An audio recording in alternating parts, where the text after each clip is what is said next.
Hello friends, మీరు మన ఛానల్ని కొత్తగా చూస్తున్నట్టయితే లైక్ చేయండి, సబ్స్క్రైబ్ చేయండి. మనమైతే ఆన్లైన్లో ఆర్డర్ పెట్టాం మోటో జీనియస్ ట్రాన్స్పరెంట్. ఇందులో అయితే లైటింగ్ పెడదాం, మన బైక్ అయితే ఫిట్ చేద్దాం మిర్రర్ల దగ్గర. ముందుగా దీన్ని అయితే ఓపెన్ చేసుకుందాం.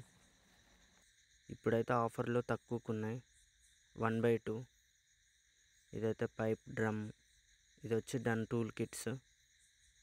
ఫస్ట్ మన బైక్ అయితే అద్దాలు తీసేద్దాం, షోరూమ్కి తీసుకొచ్చాం. ఇది రైట్ సైడ్ మిర్రర్, ఇది వచ్చేసి లెఫ్ట్ సైడ్ మిర్రర్, దీన్ని కూడా తీసేద్దాం. ఆ తర్వాత మన డ్రమ్స్ అయితే ఫిక్స్ చేసాం. దీంట్లో స్ట్రింగ్ అయితే పోసుకుందాం. కొంచెం ఎక్కువనే పోయండి, ఎందుకంటే అటు ఇటు ఊగకుండా. లెఫ్ట్ సైడ్ కూడా పోసుకుందాం. ఇటు సైడ్ కూడా క్యాప్ ఫిక్స్ చేసుకొని స్క్రూ అయితే టైట్గా ఫిట్ చేద్దాం. మీకు ఈ వీడియో నచ్చినట్టయితే లైక్ చేయండి, సబ్స్క్రైబ్ చేయండి.